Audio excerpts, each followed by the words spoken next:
આવી અક્ષરધામથી અવનીમાં જે દેહ ધારી રહ્યા, આપ્યા સુખ અપાર ભક્તજનને દિલે ધરીને દયા.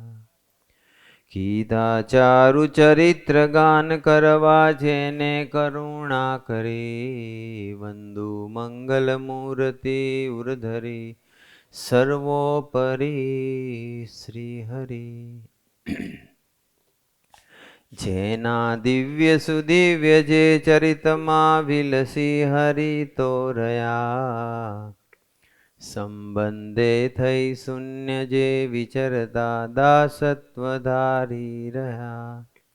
આપે અક્ષર સુખ ભક્તજનને સુહૃદ બની સર્વદા, એવા સ્વામી પ્રબોધદાસ ગુરુને ભૂલકા સૌ સેવતા.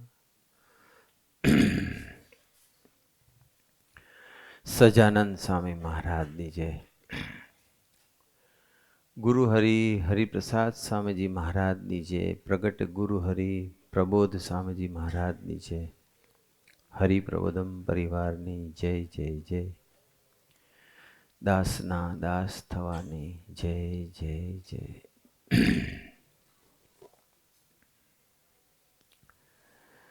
ગ્રંથ રત્ન એવી જે શિક્ષાપત્રી એમના દ્વિશતાબ્દી મહોત્સવના ઉપક્રમે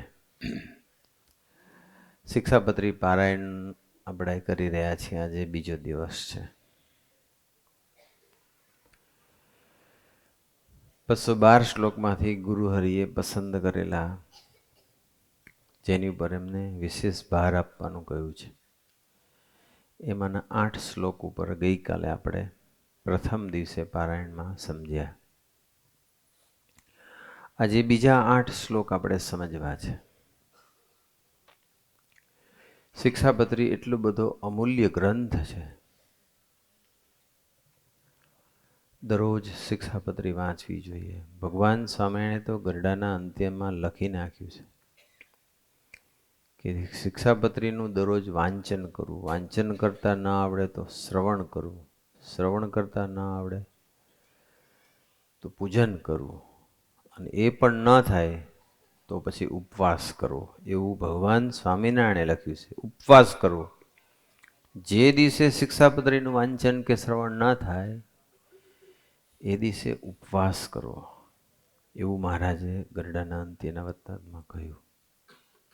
તો આપણે બધાએ નિત્ય પ્રત્યે સવારે બધી શૌચ વિધિ, સ્નાન વિધિ પૂરી કરી અને પૂજા અવશ્ય કરવી. અને એ પૂજા દરમિયાન આપણે શિક્ષાપત્રીના 10 શ્લોક વાંચવા અને વિચારવા, અને એ પ્રમાણે આપણું જીવન બને એ માટે પ્રાર્થના કરવી. આપણે શિક્ષાપત્રીની પારાયણની અંદર આજે બીજા દિવસે આગળ આપણે 8 શ્લોક સમજ્યા. આજે બીજા 8 સમજીએ. એમાં પહેલો શ્લોક એ સમજી છે જે શિક્ષાપત્રીના શ્લોકમાં 25મો નંબર છે. એમાં ભગવાન સ્વામિનારાયણ એવું કહે છે કે જેના વચનને સાંભળવે કરીને શ્રી કૃષ્ણ ભગવાનની ભક્તિ અને પોતાનો ધર્મ એ બે થકી પડી જવાય, તેના મુખ થકી ભગવાનની કથા વાર્તા ન સાંભળવી. દુનિયામાં કથા વાર્તા કરનારા તો ઘણા છે. યુટ્યુબ પર કે સોશિયલ મીડિયામાં ઘણી જગ્યાએ ઘણા બધાની કથા વાર્તા, સરસ સરસ વાતો બી કરે છે. પરંતુ એવા બી હોય કે જે પોતાની બુદ્ધિથી, યુક્તિથી એવી વાતો કરતા હોય કે જેને કરીને કોઈની જ્ઞાન વાર્તા એવી હોય, વાતો મૂકવાની રીત એવી હોય કે વ્યક્તિને ધર્મમાંથી કે ભક્તિમાંથી પાડી દે, અથવા ધર્મ અને ભક્તિ કરતો હોય તો એ અટકી જાય. એવું ખોટું ખોટું જ્ઞાન પીરસી દે, બ્રેઇન વોશ કરે. એવાની કથા વાર્તા સાંભળવાની ભગવાન સ્વામિનારાયણે ના પાડી છે કે એવી નહીં સાંભળવાની. આપણે એક્ઝામ્પલ લઈને એક્ઝામ્પલ સાથે સમજીએ. એક્ઝામ્પલ આપણે એવું લેવું છે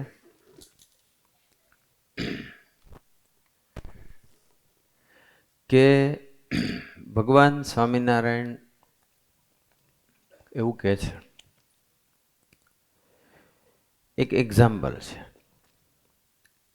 કે એક માણસ હતો, ધાર્મિક પ્રવૃત્તિવાળો હતો, ભક્તિવાળો હતો, ભગવાનમાં માનતો હતો, સાકાર ઉપાસનાવાળો હતો. એ દરરોજ ભગવાનની ભક્તિ કરે, ભગવાનનું દર્શન કરે, મૂર્તિના દરરોજ પૂજન અર્ચન દર્શન નમસ્કાર બધું જ કરે. અને બન્યું એવું કે એ ભક્ત ગ્રહસ્થ, દરરોજ એની ભક્તિ થતી હતી અને એ ભગવાનના માર્ગે ધીમે ધીમે આગળ વધતો હતો. પરંતુ એક દિવસ એને એક સંન્યાસી જેવા કોઈ મળી ગયા. દેખાવમાં તો સાચું જ લાગે, ધાર્મિક લાગે, આધ્યાત્મિક લાગે, પણ એ ભગવાનને સાકાર ન માને, ભગવાનને નિરાકાર માનતા હતા. ભગવાન સ્વામિનારાયણે કહ્યું કે ભગવાન તો સદા સાકાર છે, સદા દિવ્ય સાકાર છે, ભગવાનને નિરાકાર ન કહેવાય, ભગવાન તો સદા સાકાર છે. પેલા નિરાકારવાદી હોય એ મૂર્તિમાં ન માને, કારણ કે એવું માને કે ભગવાનને આકાર હોય જ નહીં. શાસ્ત્રોમાં લખેલું છે, વેદોએ કહ્યું છે, સ એકસતઃ, ભગવાને જગત સામે સૃષ્ટિ સામે જોયું, તો જોયું મીન્સ ભગવાનને આંખ છે, તો આંખ છે તો બધા જ અંગો છે, તો ભગવાનને આકાર છે, ભગવાનને નિરાકાર ના કહેવાય. પણ એ નિરાકારવાદી કોઈ મળ્યા હશે અને એને પછી પોતાની સમજણ પીરસવા માંડ્યા. કોનો સંગ કરવો, કોનો ન કરવો, કોની વાત સાંભળવી, કોની ન સાંભળવી, એનો વિવેક હોવો જોઈએ. એટલા માટે 2 સારા સાધુ ને 4 સારા હરિભગત સાથે જીવ બાંધવો પડે. પેલા એને વાત કરી સંન્યાસીએ કે જો તું આ બધું પથ્થરની મૂર્તિ એને પૂજે છે, એમાં છે શું? શા માટે પથ્થરને તું પૂજે છે? તને ખબર છે વેદોમાં કયું છે, શાસ્ત્રમાં લખ્યું છે, આપણને એક સૂત્ર આપ્યું છે, અહમ બ્રહ્માસ્મિ. માનનારો એક વર્ગ છે, એમની સમજણ છે. ભગવાન સ્વામીએ તો કીધું છે કે આપણું સૂત્ર એ નથી, આપણું સૂત્ર છે અહમ બ્રહ્માસ્મિ કૃષ્ણસ્ય દાસો અહમ. હું બ્રહ્મ ખરો પણ પરબ્રહ્મનો દાસ છું. પેલા એવું કીધું કે આપણે તો અહમ બ્રહ્માસ્મિથી જીવન જીવવાનું હોય. અહમ બ્રહ્માસ્મિ એટલે હું બ્રહ્મ છું, હું ભગવાન છું, હું ભગવાન છું ને તુંય ભગવાન છું. જો હું ભગવાન હોઉં ને તું ભગવાન હોય એવું આપણા આગળ પૂર્વે બધાએ કીધું છે, તો પછી આપણે ભગવાનથી કંઈ અલગ નથી, આપણે જ ભગવાન છીએ. અને જો આપણે જ ભગવાન હોઈએ તો પછી મૂર્તિને પૂજવાની શી જરૂર છે? શા માટે મૂર્તિ? આવી કોઈ ભક્તિ કરવાની જરૂર નથી. કયું જ છે શાસ્ત્ર, અહમ બ્રહ્માસ્મિ. કીધું છે કે નથી કીધું? શબ્દો મારા તો છે નહીં ને, તે વાંચેલું તો હશે જ ને, સાંભળેલું તો હશે જ ને. એમ કરી કરી કરી કરી પેલાનો, અને થોડોક ભોળો માણસ અને થોડોક અજ્ઞાન, અને પેલા એ યુક્તિથી બ્રેઇન વોશ કર્યું અને પછી પેલો તો મને બી થઈ ગયું. વાત તો સાચી છે કે જો હું જ બ્રહ્મ હોઉં, શાસ્ત્રો કહે છે હું જ જો બ્રહ્મ હોઉં અને બધા જ બ્રહ્મ હોય તો પછી મારું ભગવાનનું સ્વરૂપ હું હોય તો મારે આવા પથ્થરને પૂજવાની શી જરૂર છે? જો તો શું કૃષ્ણ પરમાત્મા કે ભગવાન રામ શિવજીની નહોતી પૂજા કરતા? કૃષ્ણ ભગવાન નહોતા પૂજા કરતા? ભગવાન સ્વામિનારાયણ નહોતા ભગવાન મૂર્તિની પૂજા કરતા? આપણને તે વખતે ભૂલી જઈએ અને કોકના શબ્દો યાદ આવી જાય અને પછી ધર્મમાંથી કે ભક્તિમાંથી પડી જવાય. પેલા એ ભગવાનની સેવા છોડી દીધી, પૂજન અર્ચન દર્શન નમસ્કાર દંડવત બધું જ બંધ કરી દીધું, એને છોડી દીધી મૂર્તિને, અને ધીમે ધીમે એની રીતે જીવન જીવવા લાગ્યો. ઉપાસનાનું ખંડન થઈ ગયું, સાકાર ઉપાસનાનું ખંડન થઈ ગયું. તો એવા જે લોકો હોય કે જે પોતાના જ્ઞાનથી આપણને ભક્તિમાંથી પાડી દે, એવાની કથા વાર્તા ક્યારે સાંભળવાની નહીં. ભગવાનને નિરાકાર કે એના થકી આપણે વાત ન સંભળાય. કારણ કે ભગવાન સ્વામિનારાયણે વચનામૃતમાં કહ્યું છે કે આપણે ભગવાન સદા સાકાર છે. ભગવાનને નિરાકાર કેવું એ તો ભગવાનની સ્વરૂપનો દ્રોહ કર્યો કહેવાય. આપણે ભગવાનને નિરાકાર ના કહેવાય, અને નિરાકાર કહેતા હોય એની વાત આપણાથી ન સાંભળાય, એવું ભગવાન સ્વામિનારાયણે કહ્યું છે. આગળ એક બીજો પ્રસંગ સાંભળીએ. આ પેલો સમજાવે છે એ દ્રશ્ય છે, અને પછી પેલો આમની વાતમાં આવીને પછી છોડી દેશે. પરંતુ આ તો એક પરોક્ષનો એક પ્રસંગ થયો. પણ આવી રીતે સત્સંગની અંદર પણ કોકની એવી અભાવની વાત આવે કે જેને લઈને ભગવાનની આજ્ઞાનો લોપ થાય, શિક્ષાપત્રીનો લોપ થાય, એવી સત્સંગની અંદર પણ કદાચ કોઈક વાત થતી હોય. પેલી બહારની વાત આવી, હવે અંદરની વાત છે. ભગવાનની આજ્ઞાનો, ભગવાનના વચનનો લોપ થતો હોય એવી રીતે કોક જો ગોષ્ઠી કરતું હોય તો પણ એ વાત સાંભળવી જોઈએ નહીં. તો એના માટેનો આપણે એક પ્રસંગ વિચારીએ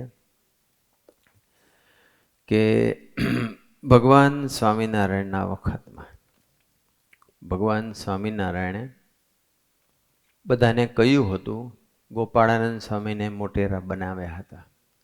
બધાને કહ્યું હતું કે ગોપાળાનંદ સ્વામીની આજ્ઞામાં સૌ રહેજો. બધા રહેતા હતા, પરંતુ હઠમાન ઈર્ષા જ્યાં સુધી ટળ્યા હોય ને ત્યાં સુધી બીજાના ગુણગાન કે બીજાની પ્રગતિ સહન ન થાય. બન્યું એવું કે એક સંતને, તે વખતના એક સંતને ગોપાળાનંદ સ્વામી પ્રત્યે ઈર્ષાનો ભાવ હતો. ભગવાન સ્વામીને એક હરિભક્તને, કાઠી એક હરિભગત હતા, એમણે કહ્યું કે ગોપાળાનંદ સ્વામીની નો સમાગમ કરજો, એમની આજ્ઞામાં રહેજો. પણ બીજા સંત એને સમજાવે કે જો ગોપાળાનંદ સ્વામી એ તો ગોપાળિયું જ્ઞાન કહેવાય, એ તો યોગી કહેવાય, પૂંછડેથી પાણી ચડાવે, એને યોગ કરતા આવડે, જ્ઞાનમાં એને જાજી સમજણ ન પડે. જ્ઞાન તો હું તને પીરસીશ, જ્ઞાન હું તને આપીશ, તારે મારો સમાગમ કરવાનો. એનું તારે જો ખરેખર જ્ઞાન જોતું હોય તો હું છું જ, યોગ જો શીખો હોય ત્યાં જા. એમ કરી કરીને એનો ભોળો માણસ હોય ને એના કાચા કાન હોય. ભોળો માણસ હોય ને એને એક વ્યક્તિ એમ કે આમ છે તો એને સાચું એનું મનાઈ જાય, પછી બીજી વ્યક્તિ કે આમ છે તો એનું સાચું મનાઈ જાય, ત્રીજી વ્યક્તિ આમ કે તો એનું સાચું મનાઈ જાય. એને જજમેન્ટ લેતા જ ના આવડે કે કોણ સાચું છે ને કોણ ખોટું છે. એને શબ્દો બીજાના તરત લાગી જાય, એને ઓળખતા ન આવડે. પેલા અમને ખ્યાલ ના આવ્યો કે આ સાધુ મને જે સમજાવી રહ્યા છે, એને એવું વિચારને ન પામ્યા કે ભગવાન સ્વામીની આજ્ઞા તો મને ગોપાળાનંદ સ્વામીનો સમાગમ કરવાનું કીધું છે. પણ એમને ખ્યાલ ના આવ્યો. એટલે પછી તો જય સ્વામિનારાયણ.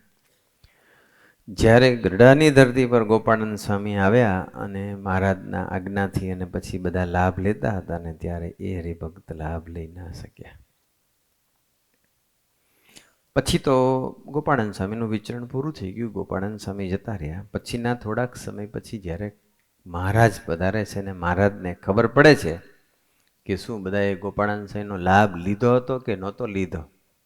પછી પેલા ભગતનું પૂછે છે કે આ ભગતે લાભ લીધો હતો કે નહોતો લીધો.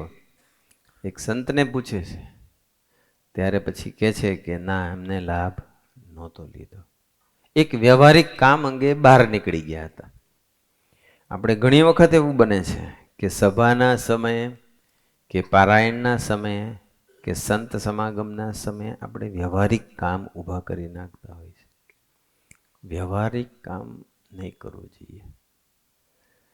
આવો લાભ ક્યાં મળવાનો છે સ્વામી આપણને?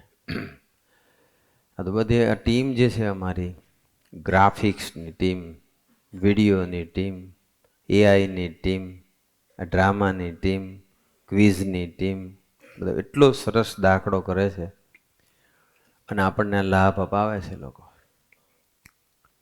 આઈ કેન ગેરંટી કે શિક્ષાપત્રીને સમજવી, કદાચ તમે જે સમજતા હશો અને આ પારાયણના અંતે જે સમજાશે હું તમને ખરેખર કહું છું, હું 33 વર્ષથી સાધુ છું, પણ અત્યારે જે રીતનું છેલ્લા 10-15થી એનું મનન ચિંતન ને રિસર્ચ ને બધું કરીએ છીએ, ત્યારે એમ થાય છે કે શિક્ષાપત્રી હવે સાચા અર્થમાં સમજાણી.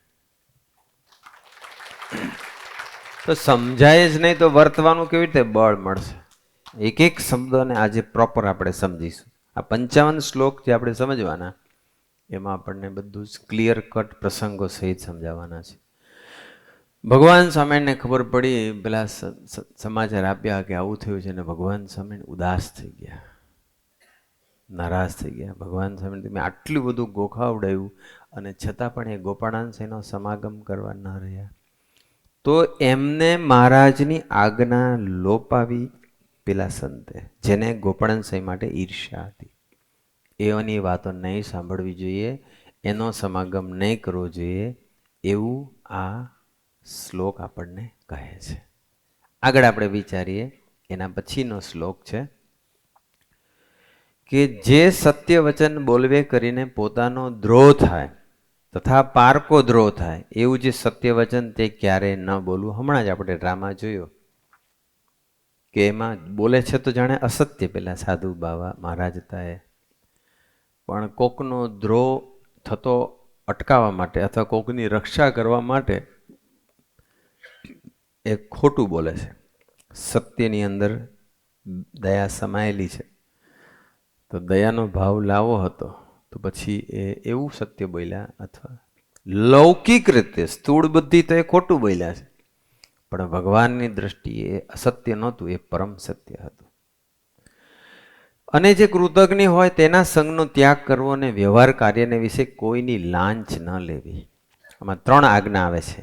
એક તો સત્ય કયું બોલવું તે, બીજું કૃતજ્ઞના સંગનો ત્યાગ કરવો, અને ત્રીજું વ્યવહાર કાર્યને વિશે લાંચ ન લેવી. એમાં પહેલું આપણે સમજીએ કે પોતાનો દ્રોહ થાય અથવા પારકો દ્રોહ થાય એવું સત્ય વચન ક્યારેય ન બોલવું. તો આજે એક્ઝેક્ટ પ્રસંગ હતો, પણ આપણે બીજો એક પ્રસંગ સમજીએ કે એક વખત એવું બન્યું કે એક સાધુ હતા અને ઝાડની નીચે બેસીને એક ધ્યાન કરી રહ્યા હતા, ભગવાનનું નામ સ્મરણ કરી રહ્યા હતા.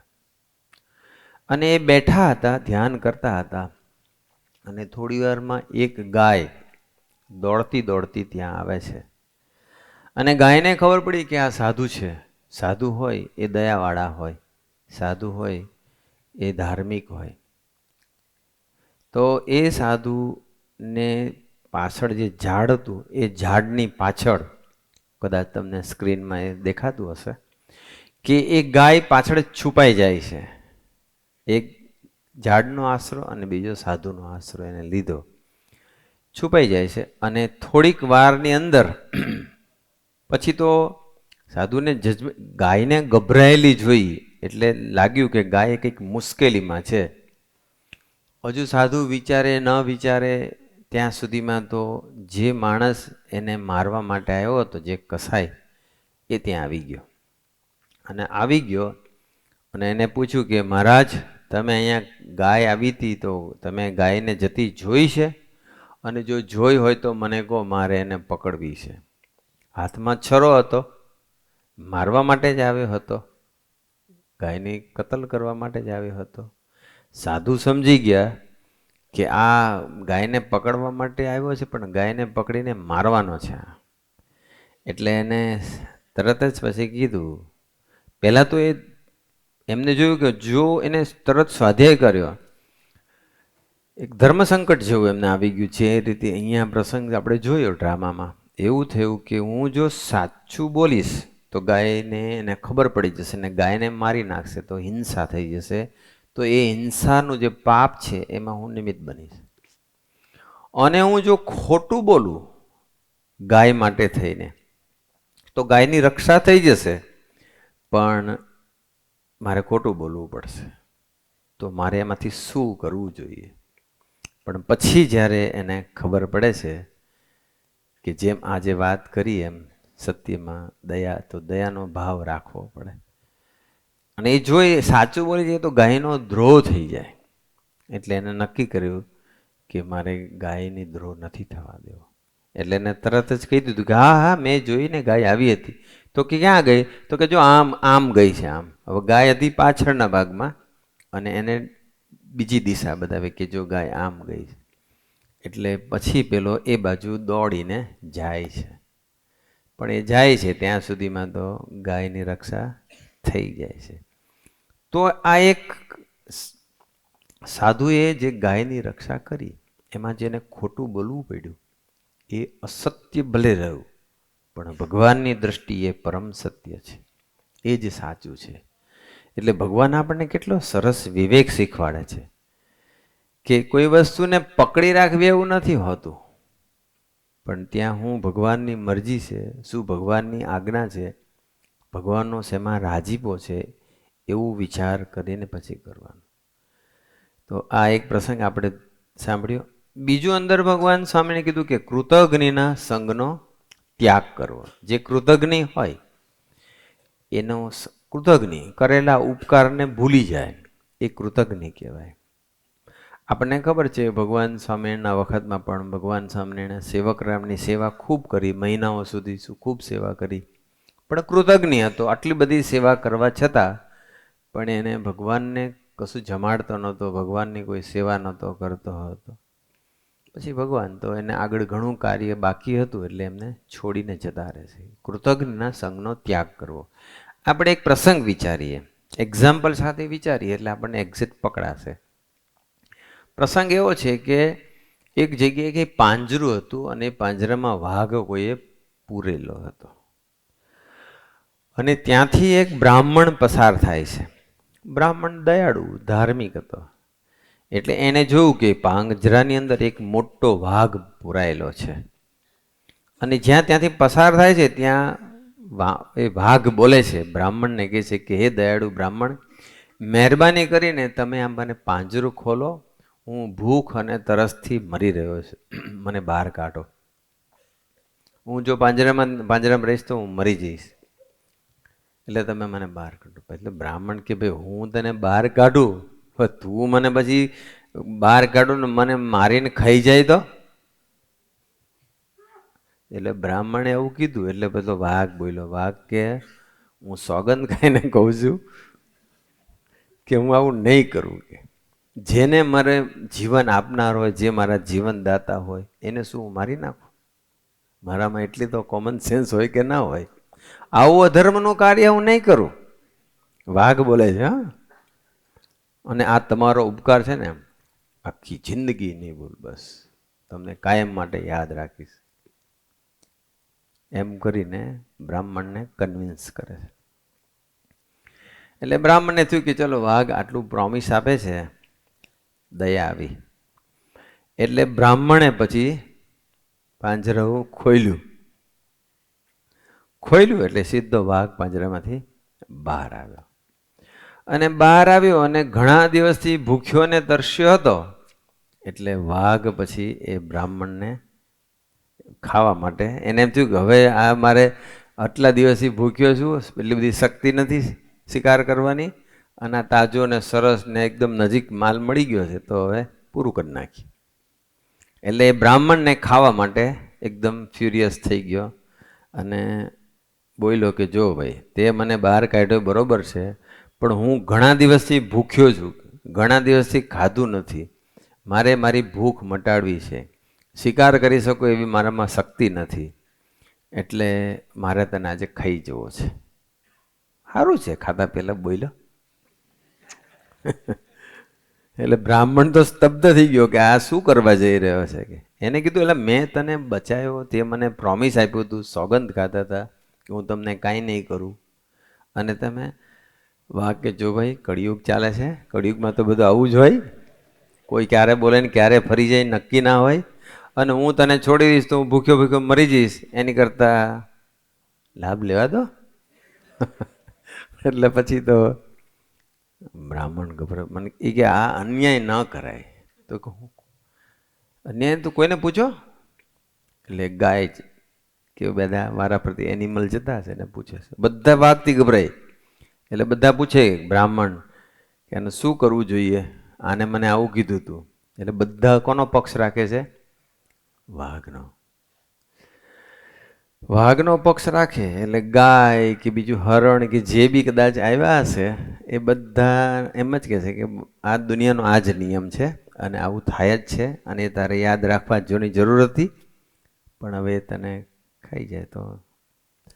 એટલે પછી થોડી વાર પછી જાય, થોડી વારમાં એક શિયાળિયો આવી જાય છે અને એ શિયાળિયાને પૂછે છે. બ્રાહ્મણ કહે છે કે ભાઈ આખી મુશ્કેલી છે એનું વર્ણન કરે છે. એટલે શિયાળિયો પરિસ્થિતિ સમજી ગયો. ચતુર હોય ને શિયાળ, શિયાળ બહુ ચતુર હોય. તો પછી આખી એને થયું ગયું કે આ 100% બ્રાહ્મણ બિચારો નિર્દોષ છે ને ખોટો હલવાઈ ગયો છે. એટલે શિયાળીઓ શું કરે, એક જાણે પોતે તટસ્થ છે એમ. એવી રીતે શિયાળે કીધું કે જો તમે બે ઝઘડો છો બરાબર છે, પણ પહેલાં તો છે ને તમારી વાત જ બધી વાહિયાત, મને મનાતી જ નથી. કઈ વાત? કે આટલો મોટો વાઘ અને આ નાનકડા પાંજરામાં હમાતો હશે કોઈ દાડો? હમાય જ નહીં. બધી વાત જ ખોટી છે. એ કહે છે કે હું અંદર હતો એ ખોટું છે ને તમે બહાર કાઢ્યો એ ખોટું છે. બેની વાત માનતો જ નથી. એટલે વાઘ તેની તાકાત બતાવવા માટે કે શું માનતા નથી, તો કે મને તમે બતાવો તો હું માનું. એમ કરીને વાઘ અંદર ગયો અને જય સ્વામિનારાયણ પછી શિયાળીએ બંધ કરી દીધું.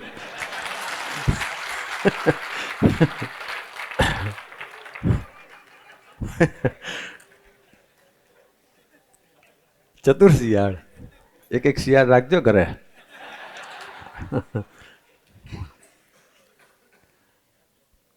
પણ એ વાઘ છે ને કૃતજ્ઞ હતો. સમહાવ શિયાળીએ હેલ્પ કરી, બ્રાહ્મણ બચી ગયો. પણ આવા જે કૃતજ્ઞ માણસો હોય એનો હંમેશા ત્યાગ કરી દેવાનો, બસ એના સંગમાં રહેવાનું નહીં. કરેલા ઉપકારને ભૂલી જાય એવાનો સંગ નહીં રાખવો જોઈએ. આ તો આવી નાની નાની સ્ટોરી હોય ને તો તમને એક્ઝેક્ટ સમજાશે એમ કે આ ભગવાન સામે આ બધા વાક્યો દ્વારા શું કહેવા માંગે છે. પછી ને આગળ વાત લખે છે કે વ્યવહાર કાર્યને વિશે કોઈની લાંચ ન લેવી. લાંચ લઈએ અત્યારે દુનિયા જે પાપ કરતું હોય તે કરે.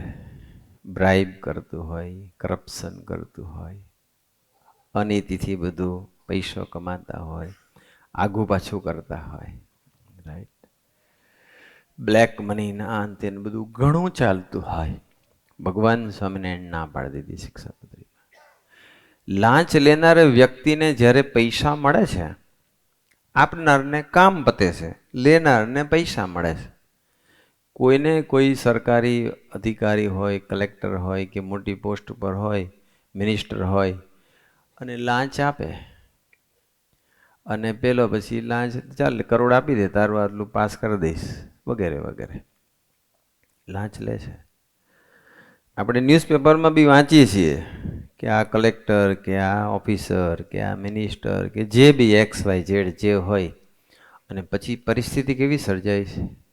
જો એ પકડાઈ જશે તો સરકાર એને પનિશમેન્ટ આપશે અને જો નહીં પકડાય તો એને ભગવાન પનિશમેન્ટ આપશે. પણ પનિશમેન્ટ આજે નહીં તો કાલે એને મળ્યા વગર રહેવાની નથી.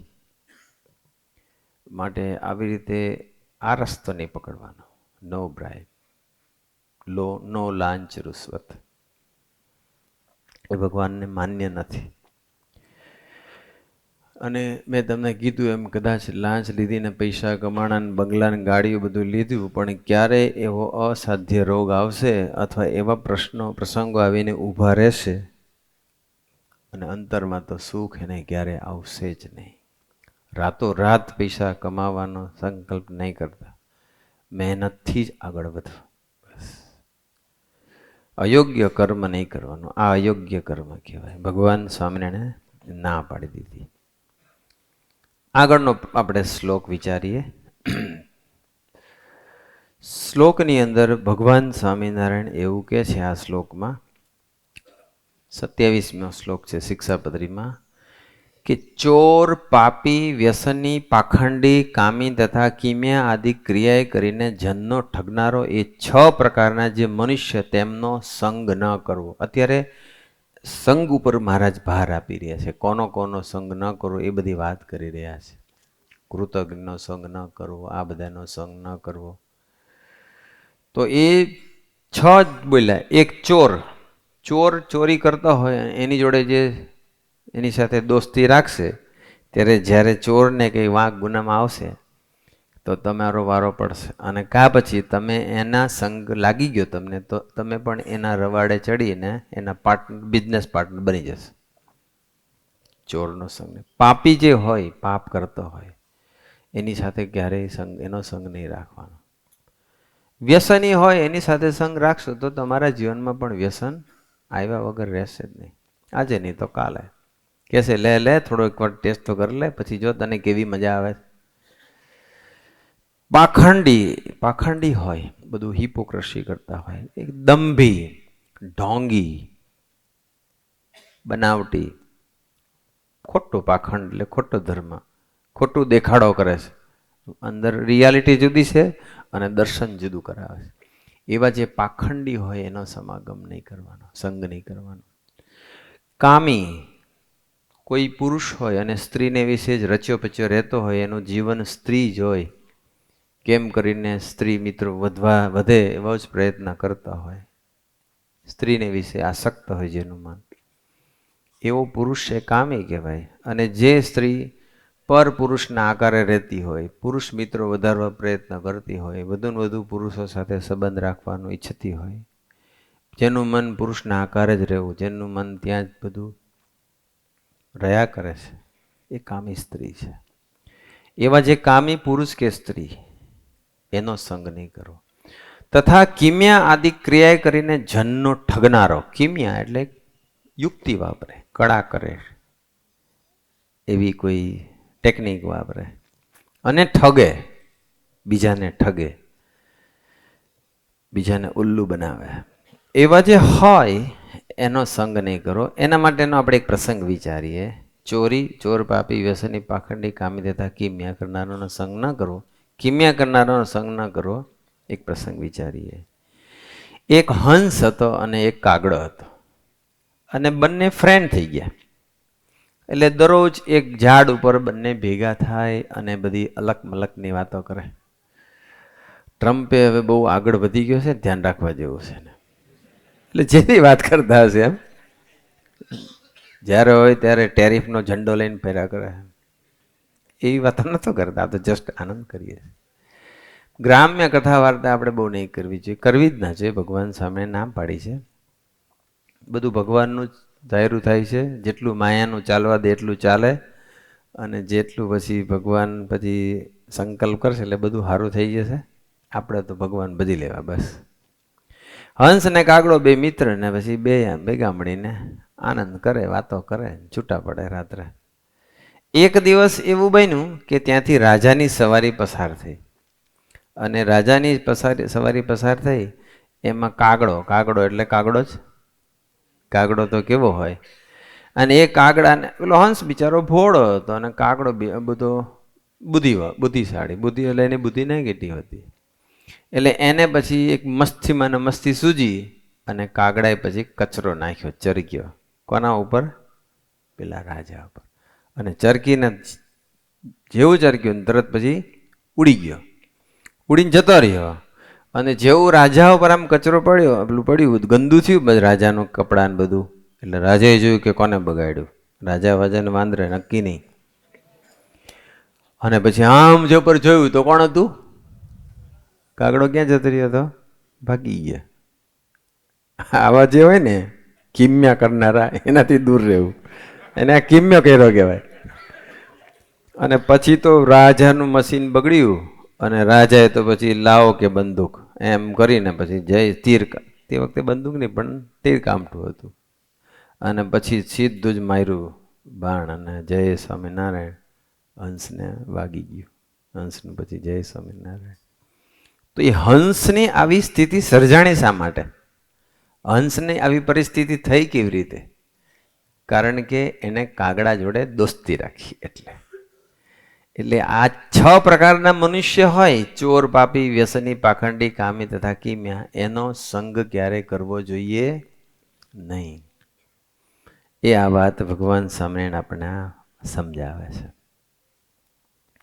આગળ આપણે વિચારીએ ત્યાર પછીનો શ્લોક છે. જે મનુષ્ય ભક્તિનું અથવા જ્ઞાનનું આલંબન કરીને સ્ત્રી દ્રવ્ય અને રસાસ્વાદ તેને વિશે અતિશય લોલુપ થકા પાપને વિશે પ્રવર્તતા હોય. આમાં ઘણાને સમજણ ના પડે. અતિશય લોલુપ થકા પાપને વિશે પ્રવર્તતા અને આ બધું શું છે ઘણાને ના સમજણ પડે. જ્યારે મેં પહેલી વખત વાંચ્યું તો શું કહેવા માંગે છે ભગવાન સ્વામિનારાયણ, પણ હવે બધા જ લોકો સમજાય છે. એટલે આ પારાયણ આપણને કેટલું બધું હેલ્પફુલ થશે શિક્ષાપત્રીને સમજવા માટે અને શિક્ષાપત્રી પ્રમાણે જીવન જીવવા માટે. પણ પારાયણ પૂરું થશે વસંત પંચમીને દિવસે અને એ દિવસથી શિક્ષાપત્રી પ્રમાણેનું આપણું જીવન બની જશે એવી કલ્પના કોઈએ કરવાની નથી. એના માટે શું કરવું પડશે?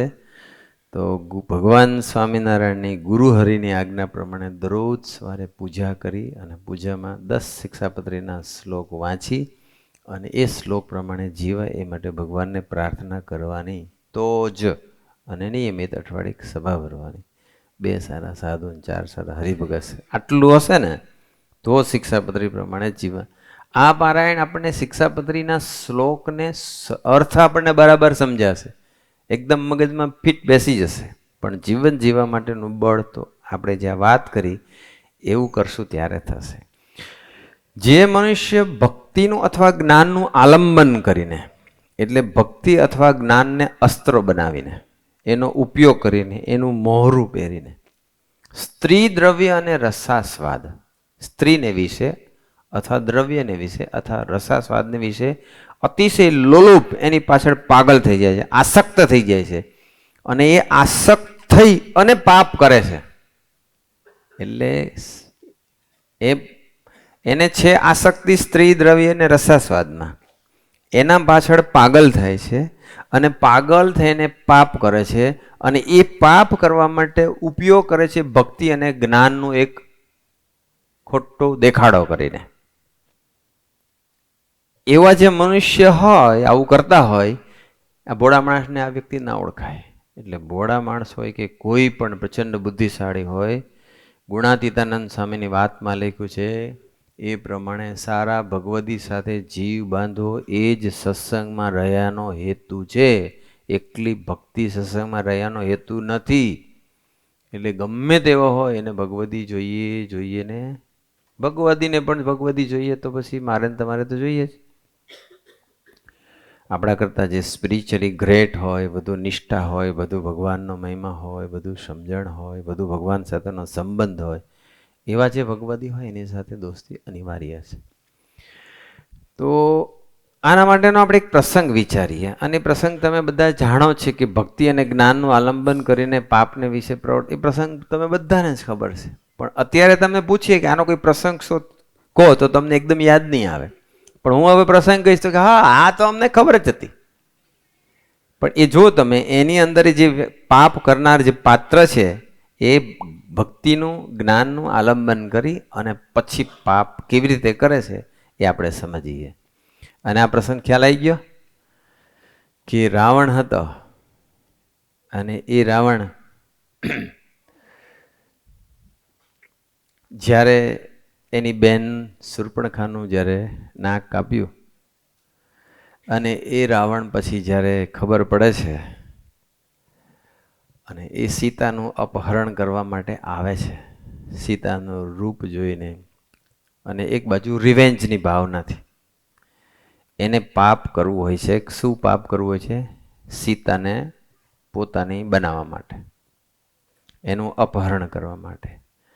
એટલે જંગલમાં જ્યાં ભગવાન રામ, લક્ષ્મણ અને સીતાજી હોય છે અને સીતાજીને જ્યારે જુએ છે કે એકલા હોય છે અને એ સમયે એ વેઇટ કરતા હોય છે, તો એને ભક્તિનું આલંબન શું કર્યું? તો એ હતા કોણ? રાક્ષસ કુળના હતા. બરાબર, રાવણ તો રાક્ષસ હતો. તો એનું ઓરિજિનલ જે સ્વરૂપ છે એ રાક્ષસનું હતું. પણ એને ભક્તિનું આલંબન શું કર્યું? સીતાનું અપહરણ કરવા માટે એને સાધુનો વેશ ધારણ કર્યો, સાધુ બની ગયા. સાધુ બનીને પછી જય સ્વામિનારાયણ એ ત્યાં આવ્યા. આવીને પછી ખબર થઈ કે લક્ષ્મણ રેખા છે કે આને ક્રોસ કરીશ તો હું, ખબર પડી ગઈ એને. એટલે પછી સીતાજીને બોલાવે છે. જો એ રાક્ષસ સ્વરૂપે આવ્યો હોત તો એનું ઓરિજિનલ કહેવાય, પણ એને ભક્તિનું આલંબન કર્યું એટલે શું કર્યું? સાધુ બની ગયા. અને પછી પછી એને તો કમંડળ હાથમાં લીધું, માળા પહેરી, બધો ભગવા વસ્ત્રો પહેર્યા, બધું જ કર્યું. પોતે પવિત્ર છે એવું દર્શન કરાવ્યું. સીતાજીને દયા આવી કે આ તો સાધુ છે, આ તો ભગવાનનો ભગત છે, ધાર્મિક છે, એ ભિક્ષા માગવા આવ્યો છે, ભિક્ષાંદેહી કરીને ઊભા રહી ગયા. એટલે સીતાજી બહાર આવ્યા અને પછી એને આપવા માટે પછી કહે છે કે હું અંદર ના આવું, તું મને બહાર આવ. અને જેવા બહાર આવે છે, સ્ત્રીને વિશે લોલુપતાનું દર્શન કરાવે છે અને ભક્તિનું આલંબન પણ કરાવે છે. એટલે એક્ઝેક્ટ શિક્ષાપત્રી પ્રમાણે રાવણ આવું પાપ કરે છે.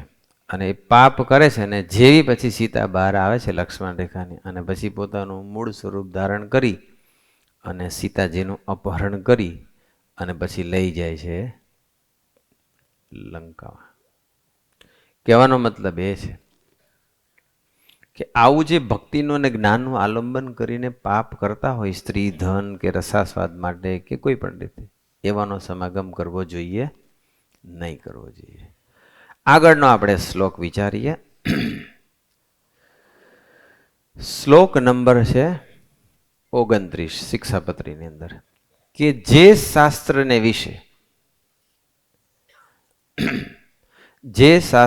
વિશે શ્રી કૃષ્ણ ભગવાન અને શ્રી કૃષ્ણ ભગવાનના જે વરાધિક અવતાર તેમનું યુક્તિએ કરીને ખંડન કર્યું હોય એવા જે શાસ્ત્ર તે ક્યારેય ન માનવા અને ન સાંભળવા. શાસ્ત્ર હોય કે પછી કોઈ એવો સંઘ હોય, કોઈ વ્યક્તિ હોય, જ્ઞાની હોય, ગમે તે હોય, એનો સંગ નહીં કરવો જોઈએ.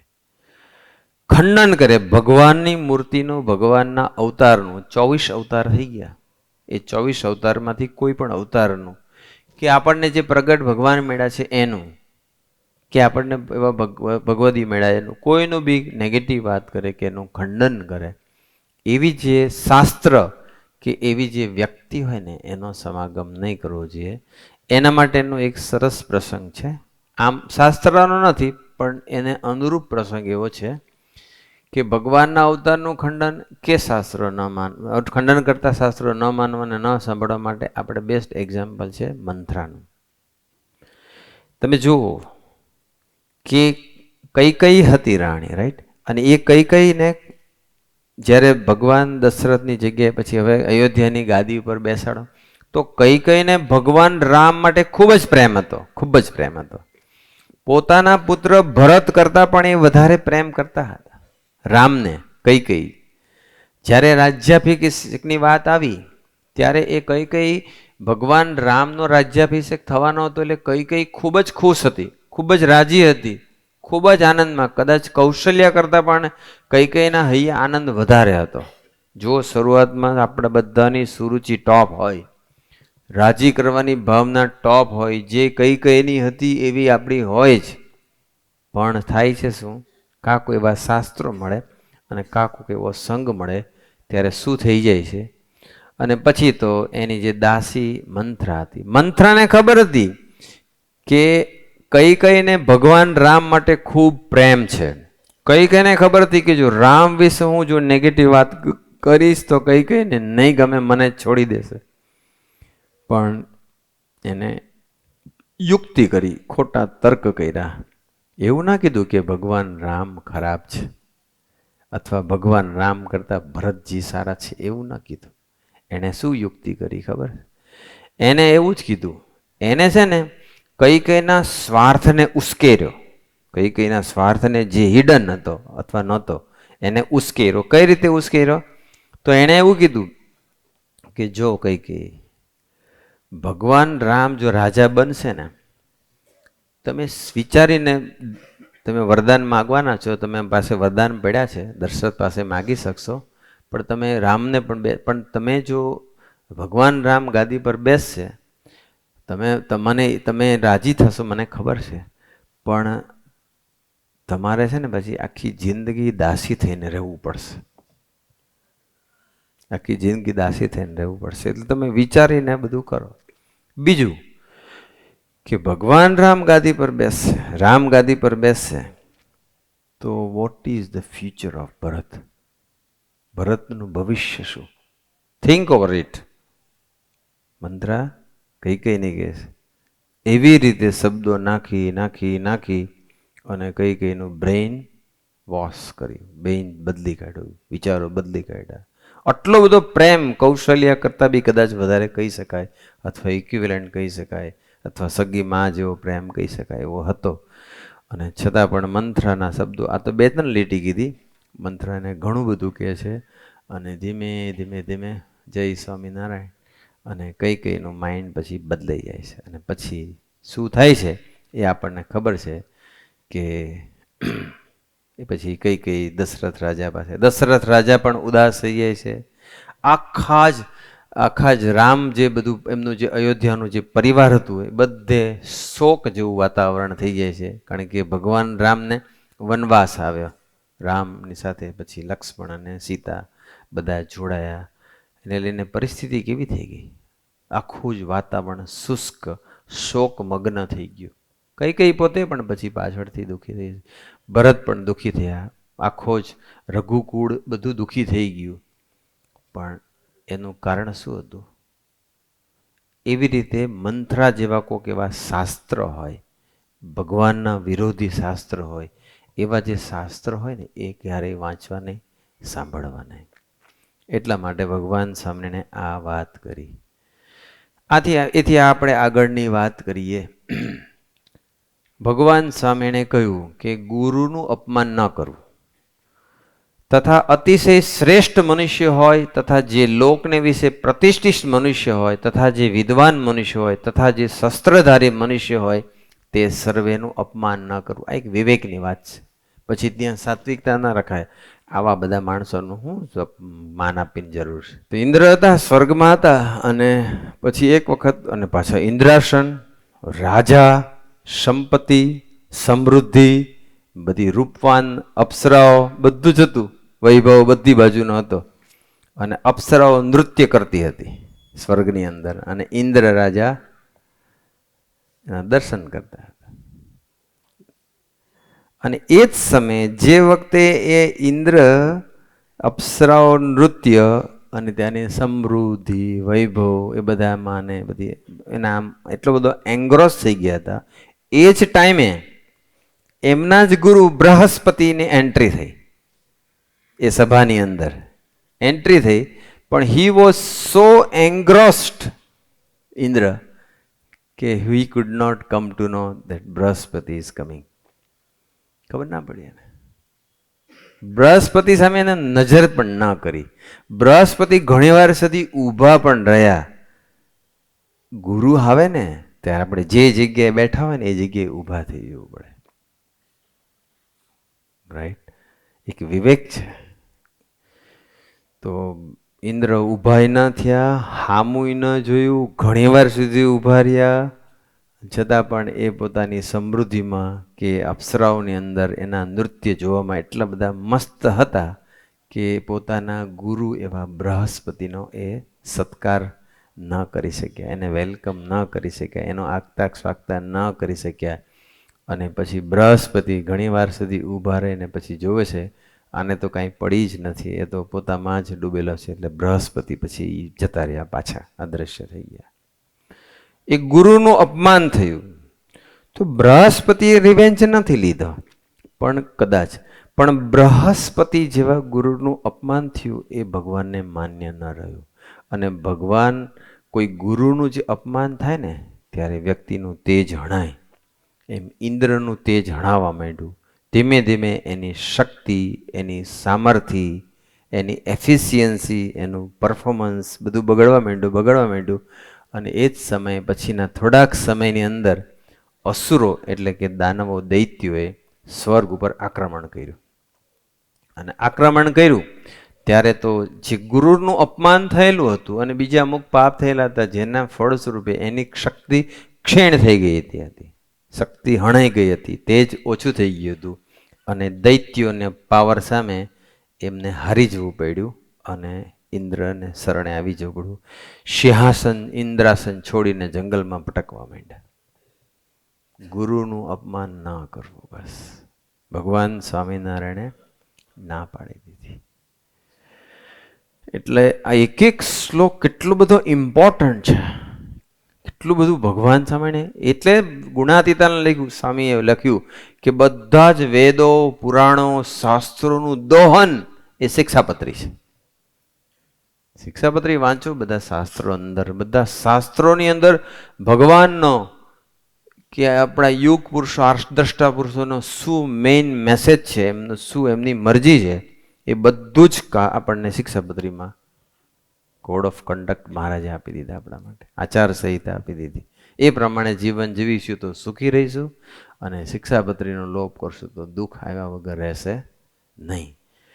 આગળ, અતિશય શ્રેષ્ઠ પ્રતિષ્ઠિત વિદ્વાન અને શસ્ત્રધારી મનુષ્ય તે સર્વેનું પણ અપમાન ન કરો. અતિશય શ્રેષ્ઠ, એને અનુરૂપ આપણે એક એક્ઝામ્પલ, જે પ્રસંગ પણ તમે જાણો છો. કૃષ્ણ પરમાત્મા હતા, એ સુદર્શન ચક્રધારી હતા. શ્રેષ્ઠ ને પ્રતિષ્ઠિત ને વિદ્વાન કરતા તો ઊંચું, ઘણું ઊંચું હતું, એ તો સ્વયં ભગવાન હતા, અને શસ્ત્રધારી પણ હતા. અને બન્યું એવું કે આપણને ખબર છે કે જ્યારે પાંડવો એ બધો, યુધિષ્ઠિર ને બધા પાંડવો જ્યારે રાજસુ યજ્ઞ કર્યો, અને એ સભાની અંદર બધા શ્રી કૃષ્ણ ભગવાનનું પૂજન કરતા હતા, અને એમાં દેશ દેશથી બધા લોકો આવેલા હતા, અલગ અલગ દેશમાંથી બધા રાજાઓ આવ્યા હતા, અને એ સભાની અંદર શિશુપાલ પણ આવ્યો હોય છે, એ આપણને ખબર છે. અને એ શિશુપાલ જ્યારે કૃષ્ણ પરમાત્માના ગુણગાન ગવાતા હતા, કૃષ્ણ પરમાત્માનું પૂજન થતું હતું, બધા કૃષ્ણમય થયા હતા, એનાથી એ સહન નહોતું થતું, અને પછી ભર સભાની અંદર એ શિશુપાલ કૃષ્ણ ભગવાનનું અપમાન કરવા લાગ્યો, ભર સભાની અંદર કટુ વચન બોલવા લાગ્યો, ભર સભાની અંદર કૃષ્ણ ભગવાનને ગાળો દેવા માંડ્યો. અને પછી આપણને બધાને સ્ટોરી ખબર છે કે એટલી બધી ગાળો દેશે, ભગવાન કહે છે 100 ગાળ દઈશ ત્યાં સુધી હું સહન કરીશ, પછી નહીં કરું. અને પછી જ્યારે 101મી ગાળ દેશે, અને પછી એ શસ્ત્રધારી એવા કૃષ્ણ પરમાત્મા એનું અપમાન કર્યું, એમને આજ્ઞા કરી, એનો લોપ કર્યો, અને પછી એ કૃષ્ણ પરમાત્મા સુદર્શન ચક્ર છોડે છે, અને શિશુપાલનું જય સ્વામી મસ્તકને ઉડાવી દે છે. એટલા માટે આ શિક્ષાપત્રી પાડવાની છે. અતિશય શ્રેષ્ઠ હોય, પ્રતિષ્ઠિત હોય, વિદ્વાન હોય, શસ્ત્રધારી, જેના હાથમાં શસ્ત્ર હોય એનું અપમાન કરશો ને તો શસ્ત્રનો ઉપયોગ બીજે કરવાની જગ્યાએ તમારી ઉપર કરી નાખશે.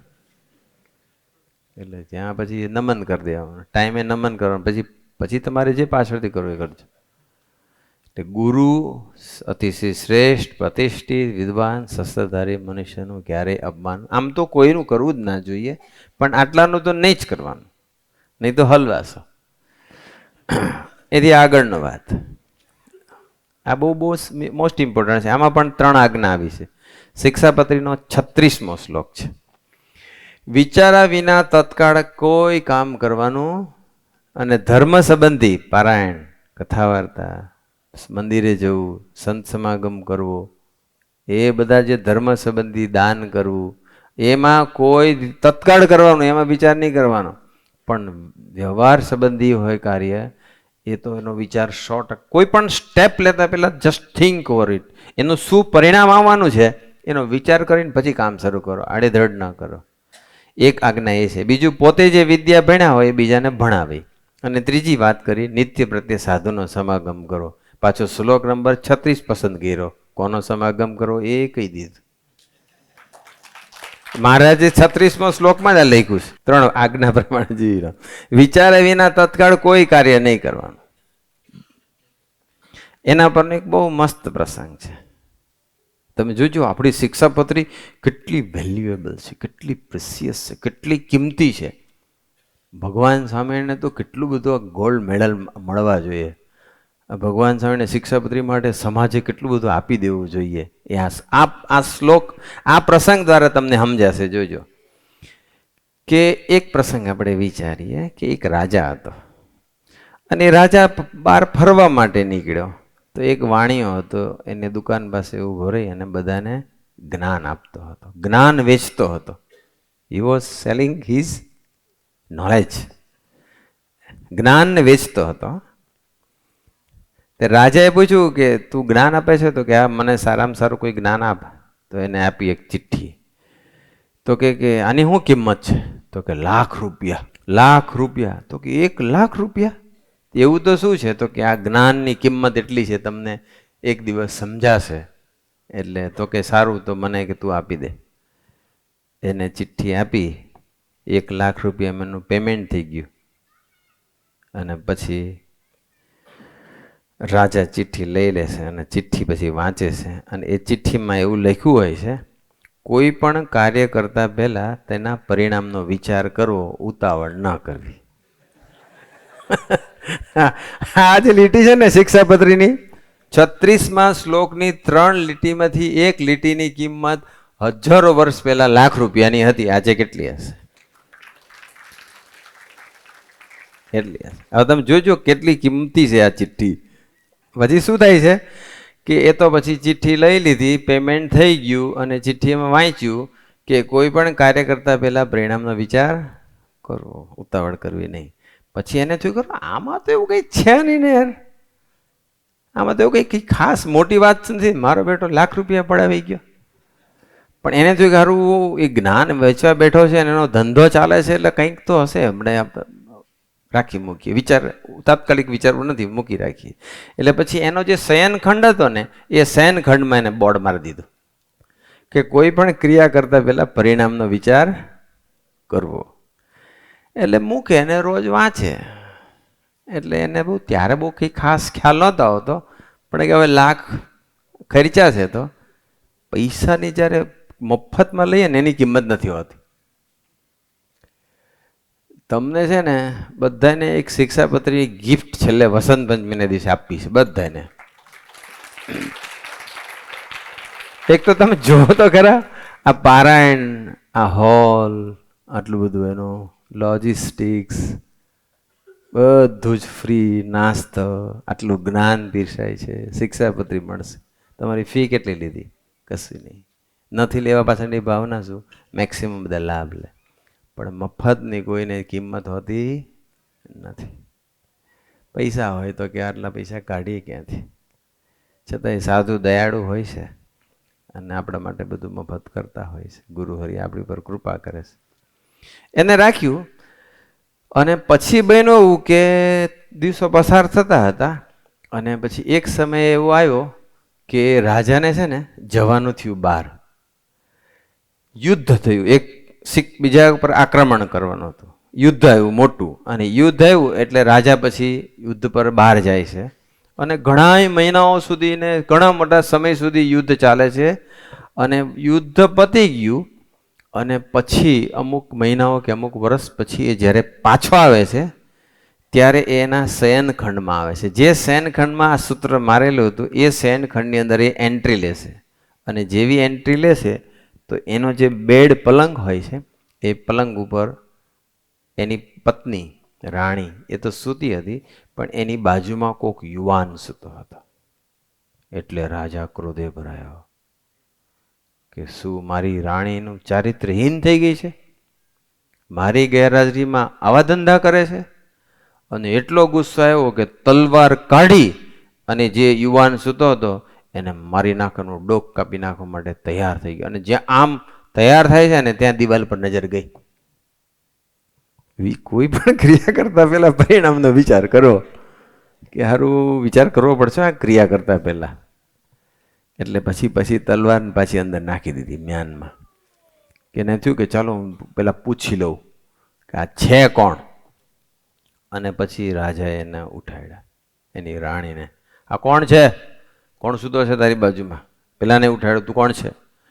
અને પછી એ લોકો ઉઠ્યા. અને ઉઠ્યા ને પછી રાણીએ કીધું કે તમે જ્યારે યુદ્ધ કરવા ગયા એને ઘણો સમય થયો, ત્યારે આપણો દીકરો નાનો હતો, આજે દીકરો મોટો થઈ ગયો છે.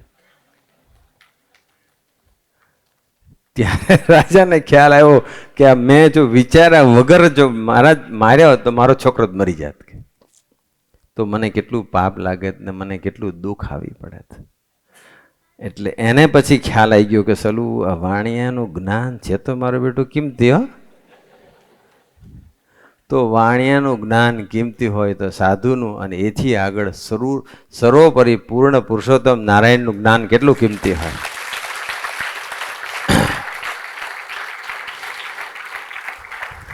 આગળ આપણે શ્લોક વિચારીએ. આગળ ભગવાન સ્વામિનારાયણ કહે છે, શું વાત કરે છે કે પોતે જે વિદ્યા ભણ્યા હોય તે બીજાને ભણાવે. આપણે જે વિદ્યા ભણ્યા હોય ને બીજાને ભણાવી. પહેલાંના જમાનામાં શું થતું હતું, સ્વામીજી બહુ કહેતા હતા કે ભારતની ધરતી પર એટલા બધા સરસ સરસ વૈદરાજ થઈ ગયા, એટલા બધા, અને એટલી બધી જડીબુટ્ટી હતી અને એટલું બધું જ્ઞાન હતું, પણ કે કોઈને જ્ઞાન આપ્યા સિવાય એ લોકોએ દેહ છોડી દીધો. એવો જ કંઈક પ્રસંગ છે કે એક સમયની વાત છે, એક ગામની અંદર એક પ્રખ્યાત એક વૃદ્ધ વૈદરાજ હતા, અને એ વૈદરાજ પાસે એટલું બધું જડીબુટ્ટીનું જ્ઞાન હતું, ગુપ્ત જડીબુટ્ટી એની પાસે હતી. ગમે તેવો અસાધ્ય રોગ આવી જાય ને, ગમે તેવો અસાધ્ય રોગ, તો એ મટાડી દેતો હતો. એટલે આખા દેશની અંદર એનું બહુ જ નામ હતું, આખા રાજ્યની અંદર એનું બહુ, અને મોટા મોટા રાજાઓ અને મોટી મોટી વ્યક્તિઓ એની પાસે આવે અને એની એવી જડીબુટ્ટી આપે કે પેલા ગમે તેવો રોગ. એટલે બધા ઘણા બધા છે એ ફિલ્ડના, આયુર્વેદિક ફિલ્ડના ઘણા બધા વિદ્યાર્થીઓ આવે, યુવાનો આવે, અને પછી એને વિનંતી કરે કે તમારી પાસે આટલું સરસ જ્ઞાન છે જડીબુટ્ટીનું, તો એ જ્ઞાન અમને આપો ને. ત્યારે એ વૈદરાજ જે વૈદ હતા એ સંકુચિત મનના હતા, અને એને એક ઇન્સિક્યોરિટી અથવા એક ડર હતો કે જો હું આ વિદ્યા અમને ભણાવીશ અને આ લોકોને જડીબુટ્ટીનું જ્ઞાન આવી જશે અને એ બીજાના રોગને બધું નિવારણ કરવા માંડશે, તો મારું મહત્વ ઘટી જશે અને મારી કમાણી ઓછી થઈ જશે. આ સંકુચિતતા માણસની. અને પછી તો એ કોઈને આપતો જ નથી, અને લોકો એને ત્યાં આવ્યા કરે છે ને એનું એના આનંદ હોય છે. પણ બન્યું એવું એક દિવસ કે એ જે વૈદ હતો એની ઉંમર ઘણી થઈ ગઈ હતી, અને એક દિવસ એને પેરાલિસિસનો એટેક આવ્યો. પેરાલિસનો એટેક આવ્યો એટલે પછી તેની એક અંગ જતું રહ્યું, જીભ થોથરાવા લાગી, બોલી ન શકે, હાથ હલાવી ન શકે, અને બસ હવે લગભગ મૃત્યુ નજીક હતું. એટલે એને એમ થયું કે હું મરવા પડ્યો છું તો હવે કંઈક જ્ઞાન આપી દઉં, નહીં તો પછી એમ રહેશે. એટલે એને બોલાવવા માંડ્યા, ચાલો હું મારું જ્ઞાન, મારી પાસે જે વિદ્યા છે જડીબુટ્ટીની, એ હું બધાને શીખવાડું. પણ એ જ્યાં બધાને બોલાવે છે અને જ્યાં સમજાવવા જાય છે, પણ જીભ જ એટલી થોથરાતી હતી કે ન બોલી શકે અને ન લખી શકે. અને એમને એમ થોડી જ વારમાં તો દેહ છૂટી ગયો, અને બધું જે કંઈ આયુર્વેદિકનું કે જડીબુટ્ટીઓનું જે જ્ઞાન હતું એ જ્ઞાન લઈને નીકળી ગયો. એટલા માટે પોતે જે વિદ્યા ભણ્યા હોય ને બીજાને ભણાવી, બસ સેવા થઈ જશે, સેવા થઈ જશે. આ વાત મહારાજે શિક્ષાપત્રીમાં કરી. નિત્ય પ્રત્યે સાધુનો સમાગમ કરો. સાધુનો સમાગમ આપણને એમ થાય કે ભાઈ હવે બધું અમે મંદિરે જઈએ છીએ, 1 પગે લાગીએ છીએ, 2 સદાચારી જીવન જીવીએ છીએ, 3 શિક્ષાપત્રીમાં બધું વ્યવસ્થિત કરીએ છીએ, 10મા 20મા કાઢીએ જ છીએ, નાની મોટી સેવા અમે કરીએ જ છીએ, સવારે પૂજા વ્યવસ્થિત નિયમિત કરીએ જ છીએ, તિલક ચાંદલો કરીએ જ છીએ, દાન ધર્મ તો બધું, તો પછી અમારે શા માટે સંત સમાગમની જરૂર છે? શા માટે? અને પાછું નિત્ય પ્રત્યે શા માટે? આપણે તો નિત્ય પ્રત્યે નહીં, અઠવાડિયે 1 વખત કે 2 વખત તો સભા ભરવી જોઈએ. એક પોતાના વિસ્તારમાં જે લોકલ સભા થતી હોય, અને બાકી આપણી પરિવારની સભા, જે પરિવારની સભામાં આપણને સંતોનો લાભ મળતો હોય છે. પણ એટલો બી સમાગમ કરવાનો ટાઈમ ન હોય તો 1 to 1 બેસીને સમાગમ કરવાનો જો ટાઈમ નહીં હોય તો.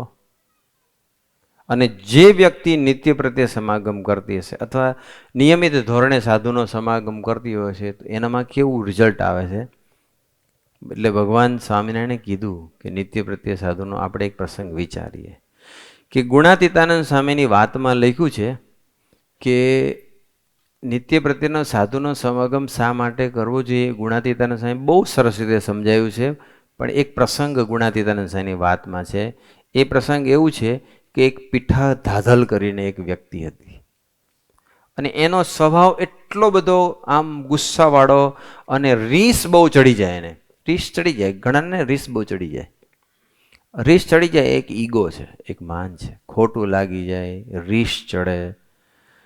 તો એક વખત એને ગાડાનું પેલું કાગવું હોય, આગળનું પેલું જે લાકડાનો ટુકડો હોય, અને એ એની સાથે કંઈ સમાવ અથડાયો, અને અથડાયો તેને એવી રીસ ચડી ગઈ, એવો ગુસ્સો આવ્યો કે એ જે લાકડાનું પેલું ગાડાનું આડું હોય ત્યાં એને એવું બચકું ભર્યું કે એનો જ દાંત નીકળી ગયો. તમે એકાદ વખત ટ્રાય કરો જ કરજો, તમારો દાંત નીકળે નહીં ત્યાં સુધી બચકું ભરજો, પણ કોઈ લાકડાને વ્યક્તિને નહીં. પાછું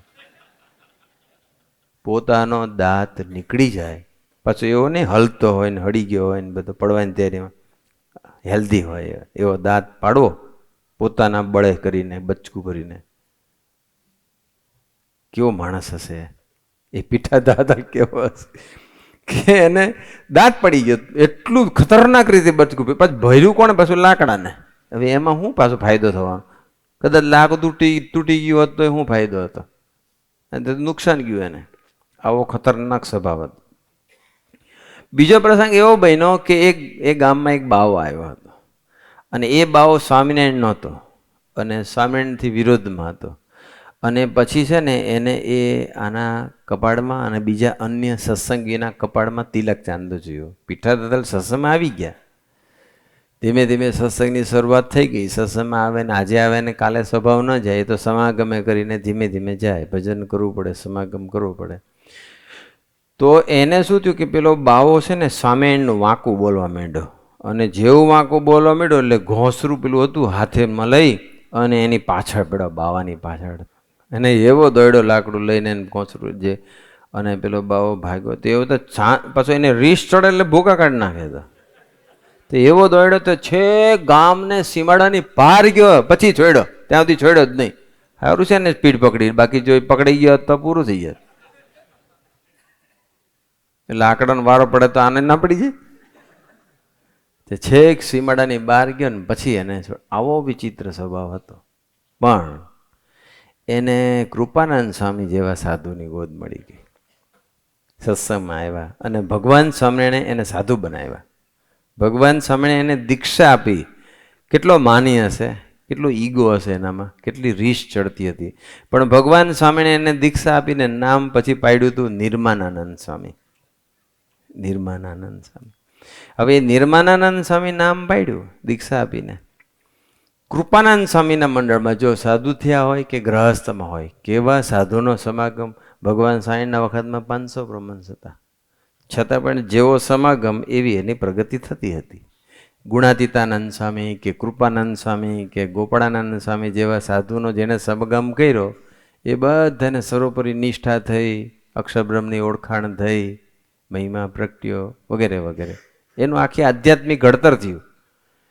તો અમુક જણનો સમાગમ કરીએ તો ના થાય ઘડતર આપણું.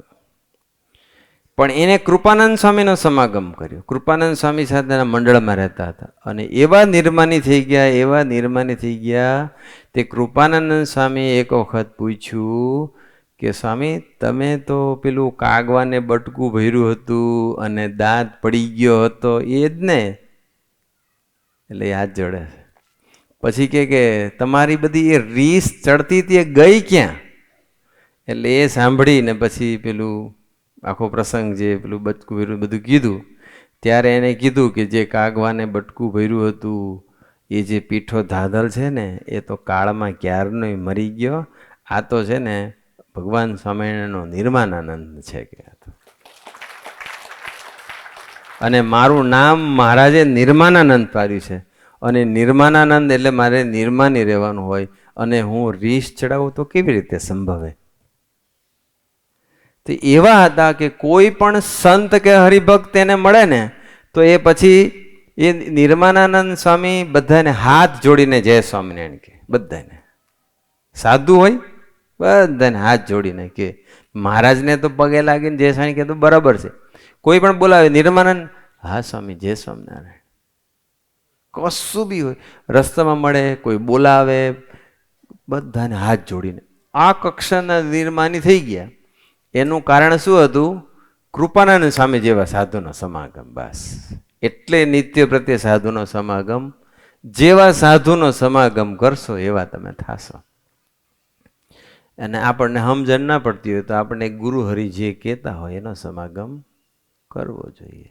એટલે મહારાજે લખ્યું નિત્ય પ્રત્યે સાધુનો સમાગમ. આગળનો આપણે આજનો આ છેલ્લો શ્લોક વિચારી લઈએ કે ગુરુદેવ અને રાજા એ ત્રણના દર્શને જવું ત્યારે ઠાલે હાથે ન જવું. ઠાલે હાથે. અહીંયા દાનપેટી રાખી જ નથી. કઈ ગયા રોનકભાઈ? મને કોકે પૂછ્યું દાનપેટી રખાય જ નહીં. તો મંદિરમાં રખાય ને કે થોડું સ્ટ્રીટ ઉપર રખાય. રાખવી જોઈએ. અહીં નથી. બોલો. ઠાલે હાથે નહીં જવું જોઈએ. અહીં પેલા એક પ્રસંગ છે કે અહીં પાવનભાઈ બેઠા છે. કઈ ગયા બેઠા? આ રહ્યા જો દહેગામવાળા. એ પાવનભાઈ વાત કરેલી કે પાવનભાઈ થોડા વર્ષો પહેલાં સ્વામીજી હતા ત્યારની વાત છે. અને પછી એ હરિધામમાં ગયા હતા. 2-3 દીકરાઓ અને પૂજારીની સેવા માટે ગયા હતા. તે વખતે સ્વામીજી છે બધા પછી પૂજારીની સેવામાંથી ફ્રી પડે એટલે અનિર્દેશ તરફ જાય ને ગુરુહરિ સ્વામીજીના દર્શન થતા હોય તો લાભ લે. અને એ સમયે ગુરુહરિ અનિર્દેશની બહાર પ્રબોધ સ્વામીજીની જે રૂમ હતી એ રૂમની પાસે સ્વામીજી ઊભા હતા. અને ત્યાં બધા યુવકો જે પૂજારીની સેવા માટે થોડા દિવસ માટે ગયેલા એ બધા ત્યાં સ્વામીજીના દર્શન કરતા હતા.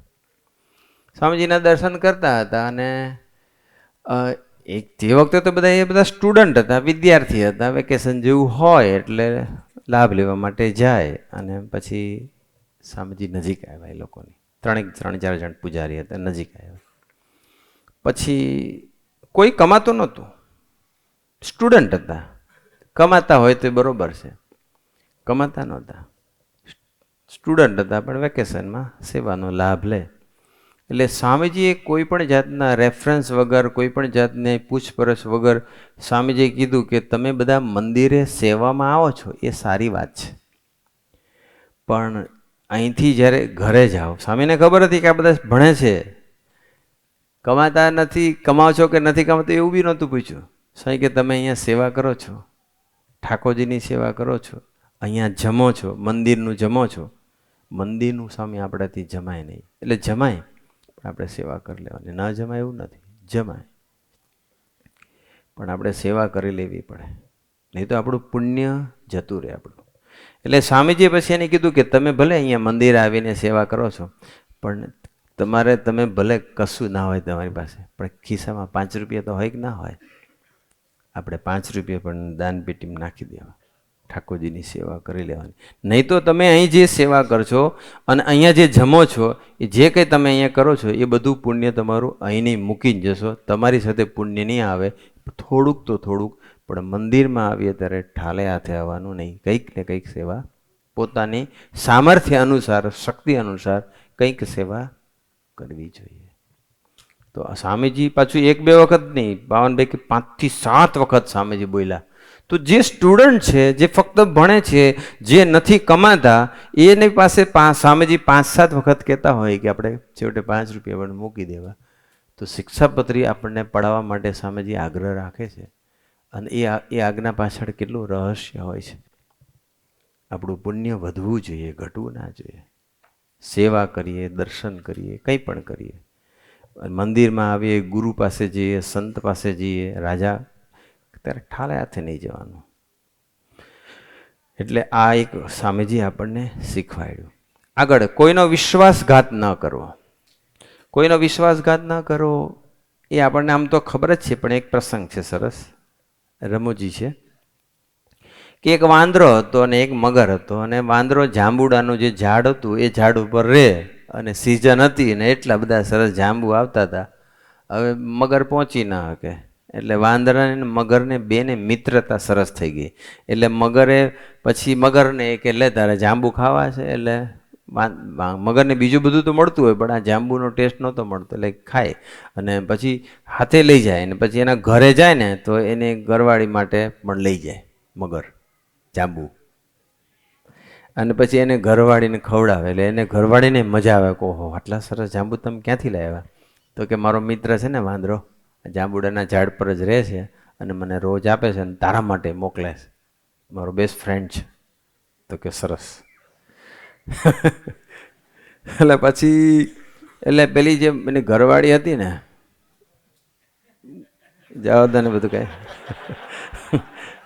એની ઘરવાળીને જાંબુડાના ઝાડ આપે ત્યારે એની ઘરવાળી એવું કે જો સાંભળો, એને વિચાર શું આવ્યો કે આ જાંબુ આટલા સરસ છે અને આ વાંદરો રોજ જાંબુ ખાય છે તો એનું કાળજું કેટલું સરસ હશે. કાળજું એટલે હૃદય. એનું હૃદય, એનું કાળજું કેટલું સરસ હશે. તો સારું એનું કાળજું જ મળી જાય, મોટું કામ થઈ જાય. એટલે પછી મગરની ઘરવાળીએ મગરને સમજાવ્યા કે તમે છે ને મને વાંદરાનું કાળજું આપો, લઈને આપો. એટલે મગર ગયા લઈ તો મારો ફ્રેન્ડ છે કે એનું તો કેવી રીતે, એ મને રોજ એ જાંબુ મને એ જ આપે છે અને તું પાછું આવું ડિમાન્ડ કરે છે. તો કે ના મારે તો જોઈએ. પછી જીત પકડાય એટલે અનુભવ છે તમને. અને ના એમને આ કરવું જ પડશે, નહીં ચાલે. બધું વગર આ મારું માનતા જ નથી. અને પછી તો મગર કે સારું કંઈક હવે આનું શું કરવું, હવે આ જીદે ચડી છે. પેલો વાંદરો તો આ હોય કોક દાડો, આ તો મારે રોજ આની સાથે માથાકૂટ થશે. એટલે પછી એની ઘરવાળીની વાતમાં આવી ગઈ. ભલભલા આવી જાય, હો મોટા મોટા આવી જાય. હા, ઘરવાળી ભગવાનની આજ્ઞા પ્રમાણે જીવડાવતી હોય, ભગવાનનું માન્ય હોય એવી આજ્ઞા કરતી હોય, એવી વાત મૂકતી હોય તો 100% એનું માનવું જોઈએ. પણ ભગવાનથી ને સંતથી ને સત્સંગથી દૂર લઈ જતી હોય તો તમારે પછી કંઈક કળા કરવી પડે. પછી તો પેલો ગયો પાછો, મગર પાછો. અને પાછો ગયો અને પછી પેલા વાંદરાને કીધું કે જો મારી વાત સાંભળ. એ કે એને પછી ટેકનિક વાપરી. એ કે ચાલ કે હું તને મારા ઘરે લઈ જાઉં, કે મારી ઘરવાળી તને બહુ યાદ કરે છે, એની બહુ જ ઈચ્છા છે તું જાંબુ આપે છે ને તને લઈ જાઉં, અને તું છે ને કે મારી પીઠ ઉપર બેસી જજે કે, અને હું તને લઈ જાઉં છું. એટલે વાંદરાની મિત્રતા હતી એટલે વિશ્વાસ મૂકી દીધો. એટલે પેલો બેસી ગયો વાંદર માથે અને ચાલવા માંડ્યા. અને ચાલતા ચાલતા પછી મગરે બધું ખુલ્લા દિલની વાતો કરી નાખી. એ કે જો ભાઈ હું તો છે ને આ તને લઈ જાઉં છું. એને ખબર પડી ગઈ કે હવે બરાબર પાણીની વચ્ચે છું, હવે કંઈ વાંદરો ભાગી શકવાનો નથી. એટલે એને ખુલ્લા દઈ જો મારી ઘરવાળીની ઈચ્છા છે કે તારું કાળજું જોઈએ છે. એટલે પેલા કે પણ તું, એટલે વાંદરો વિચારવા પડી ગયો પણ આપણે તો મિત્ર છીએ ને. તો કે બધું બરોબર છે પણ મારે કે એનું નહીં માનવું ને તો મારે પછી રોજનો પ્રશ્ન. જીવ પ્રાણી માત્રમાં પ્રોબ્લેમ છે, મનુષ્યમાં જેવું નથી. એટલે પછી તો વાંદરાએ છે ને સમય સૂચકતા વાપરી. હા, પાછું સ્માર્ટ થવું પડે પાછું. અને વાંદરાએ કીધું ઓલા તું યાર મને પહેલા કીધું હોત તો હું કાળજું તો ઝાડ ઉપર મૂકીને આવ્યો છું.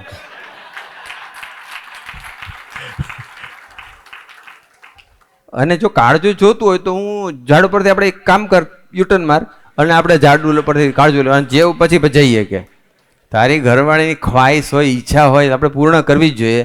પણ ચાલો લઈ લઉં, મેં ત્યાં મૂક્યું છે. હવે એ મગરને પાછું ચાલ્યું નહીં એટલું કે કાળજું બહાર કાઢે તો કેમનો મેળ પડે. એટલે પેલો મારો યુટર્ન ને પેલો ઝાડ ઉપર ચડી ગયો અને ઝાડ પરથી ચડી કે આજથી આપણી દોસ્તી પૂરી. જય સ્વામિનારાયણ. પણ આવો વિશ્વાસઘાત કરે ને તો એનો સમાગમ બાય બાય એને કરે. એટલે ભગવાન સ્વામીને આપણે કેટલી અદ્ભુત વાતો કરી નાખી છે શિક્ષાપત્રીમાં. કેટલી બધી એક સુદર્શન ચક્ર સમાન કેટલી બધી રક્ષા કરી છે કે નથી કરી? આ શ્લોકો સમજી છે પ્રસંગ સહિત ત્યારે સમજાય છે ને કે આપણને કેટલું બધું ભગવાન પ્રોટેક્ટ કરી રહ્યા છે, કેટલી રક્ષા કરી રહ્યા છે. આવા અદ્ભુત જ્યારે શિક્ષાપત્રીનો ગ્રંથ છે. છેલ્લી એક વાત કરીને પૂરી કરીએ. મને ભૌમિકભાઈ કહે તમે ઉતાવળ નહીં કરતા એટલે મેં 5-10 મિનિટ વધારે લીધી. કાલથી એવું હશે તો આપણે 10:30 પૂરું કરી દઈશું. પણ છેલ્લો પ્રસંગ, પોતાના મુખે કરીને પોતાના વખાણ ન કરવા. આપણને ખબર છે કે સ્વામીજી છે, સ્વામીજીનો પ્રસંગ ખબર છે કે હા સ્વામીજી વર્ષો પહેલાંની વાત છે, યુવકમાં હતા ત્યારે આણંદની અંદર સભા ચાલતી હતી અને 200-250 યુવકો હતા અને સ્વામીજી ગોષ્ઠી કરતા હતા અને ગોષ્ઠી બહુ સરસ થઈ રહી હશે. એમને એક સંકલ્પ ઉઠી ગયો કે સ્વામીજી પોતે સાધક કક્ષાએ આવું દર્શન કરાયું કે મને સંકલ્પ ઉઠી ગયો કે આજે સરસ, કારણ કે બધા એન્જોય કરી રહ્યા હતા અને સરસ એવું ભગવાન નિમિત્ત બનાવ્યા, તે સરસ ગોષ્ઠી થતી હતી. અને સ્વામીજી તરત પાછા સ્વાધ્યાયી, સ્વામીજી રાતે ના કરે, સ્વામી ઓન ધ સ્પોટ. તો સ્વામીજી તરત કે મને આવો સંકલ્પ કેમ ઉઠ્યો, એમ કરીને સ્વામીજીએ ગોષ્ઠી ટૂંકાઈ નાખી અને બેસી ગયા. અને પછી સ્વાધ્યાય બધાએ પૂછ્યું કે કેમ બેસી ગયા, એટલે સામે જેમ તેમ કહી દીધું કે ના આમ તેમ ને બધું, બસ કોઈ અલગ રીઝન બતાવી દીધું. પછી પ્રવચન સરસ હતું, બધાને મજા આવતી હતી ને એકદમ જ બંધ કરી દીધું. એ સ્વામીજીનો સ્વાધ્યાય હતો.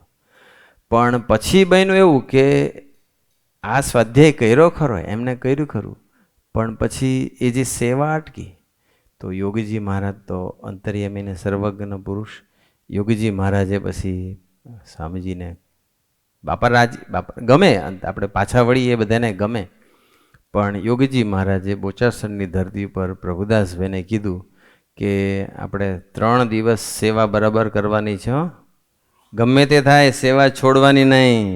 આ લીટી કીધી, ગમે તે થાય સેવા છોડવાની, સ્વાધ્યાય કરવાનો, અંતરદ્રષ્ટિ કરવાની, ભજન કરવાનું, પણ પાછી સેવા છોડી દેવાની. તો બાપા એવું કહેવા માગતા હતા કે તમે પ્રવચન કરતા હતા અને તમને આવો વિચાર આવ્યો, તમે છોડી દીધું, એવું નહીં કરવાનું, પણ જાગૃત થઈ નિમિત્ત બનીને બોલવાનું. આવી કોક સૂઝ આપી હતી. એટલે 2 સ્ટેપમાંથી સ્વામીજી કે એક સ્ટેપ કર્યું, એક પગલું લીધું કે આપણે, પહેલું પગલું એ હતું કે આપણે આવા સારપના સંકલ્પ ઉઠે તો એ સંકલ્પને સાથ ના આપો. પણ બીજું જે પગલું હતું કે આપણે ગમે તેવું થાય તે પણ સેવા છોડવી નહીં, એ પણ મારે જાગૃત રહેવું જોઈએ. તો જો આપણને પોતાના સારપના સંકલ્પ ઉઠતા હોય અને એ સંકલ્પમાં ભળવાનું ના હોય તો પોતે પોતાના ગુણગાન કે વખાણ કેવી રીતે કરાય? શા માટે સેલ્ફ પ્રાઇઝ? શા માટે આત્મશ્લાઘા કરવી જોઈએ? આવી પણ આપણને ભગવાન સ્વામિનારાયણે સૂઝ આપી. તો આજના શુભ અને મંગલકારી દિવસે ગુરુ હરિના ચરણોમાં પ્રાર્થના, ભગવાન સ્વામિનારાયણના ચરણોમાં પ્રાર્થના. તમે અદ્ભુત શિક્ષાપત્રી, એ રાજાને એ એક લીટી, કોઈ પણ કાર્ય કરતાં પહેલાં પરિણામનો વિચાર કરો. 1,00,000 રૂપિયામાં જ્યારે લીધી ચિઠ્ઠીએ જ્ઞાન, અને જ્યારે દીકરાની રક્ષા થઈ ત્યારે એને એમ થયું કે આ 1,00,000 રૂપિયા તો મફતમાં મને જ્ઞાન મળી ગયું છે, એવું એને થઈ ગયું. તો આટલું બધું અદ્ભુત જ્ઞાન શિક્ષાપત્રીમાં ભગવાને આપીને માનવ જાત ઉપર કેટલી બધી કરુણા વર્ષાવી છે. ત્યારે ભગવાનના ચરણોમાં પ્રાર્થના, અમને સૌને શિક્ષાપત્રી પ્રમાણે જીવન જીવવાનું ખૂબ ખૂબ બળ બુદ્ધિને શક્તિ આપો, એ જ પ્રાર્થના. સજાનંદ સ્વામી મહારાજની